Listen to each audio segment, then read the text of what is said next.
And thank you for convening this hearing on the Science and Technology Directorate. I too want to thank the representatives of industry and business for being here today. I especially want to thank Dr. Sam Arison for agreeing to give us his scientific research perspective. This is an issue that he is well versed in. We're pleased to have you all here today. But I want to take a moment to talk about Dr. Arison's experience. Not only are you the current president of the American Physical Society, and you are representing them today, some 50,000 physicists throughout the country.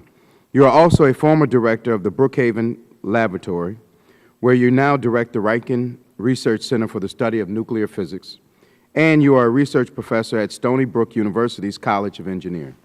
We're grateful that you found the time to appear before us today. Thank you.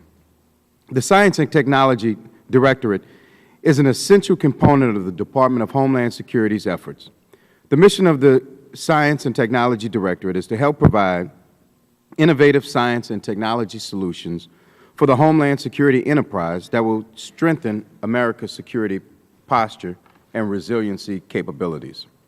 In order to meet the needs of the many frontline components of DHS, covering all mission areas, we have seen the S&T Directorate strive to rapidly develop and deliver knowledge, analysis, and innovative solutions that advance the mission of the Department. It is a complex and difficult mission. The ultimate goal of S&T, as I see it, is to strengthen the Homeland Security first responders' capabilities to protect and respond to disaster, whether it is a man-made event like a hurricane or earthquake, floods or tornadoes, or a natural disaster. In 2009, before I came to the subcommittee, the National Academy of Public Administration, or NAPA, published a comprehensive overview of the Directorate, and this subcommittee initiated its own year-long comprehensive review of S&T, led by then Chairwoman Yvette Clarke. The purpose was to identify areas within the Directorate that could use a fresh set of eyes and additional oversight or modifications or legislative authorities. As a result, we produced a comprehensive bipartisan bill which passed the House unanimously in 2010. We're at a similar moment, Mr. Chairman. I understand that you and Chairman McCall plan to offer an authorization of S&T later this summer, and this hearing is a first step.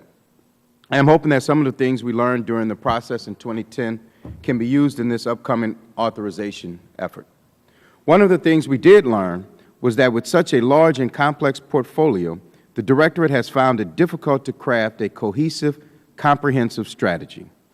The NAPA analysis suggested that the Department had not developed a clear, risk-based methodology to determine what research projects to fund, how much to fund, and how to evaluate a project's effectiveness or usefulness. These questions remain today. I want to support the scientific R&D efforts of the Directorate in every way that I can. And part of that help will be to plan for and authorize research rules and metrics that are more fully considered and comprehensively established. We all know these are challenging budget times, and especially as the appropriations process is upon us.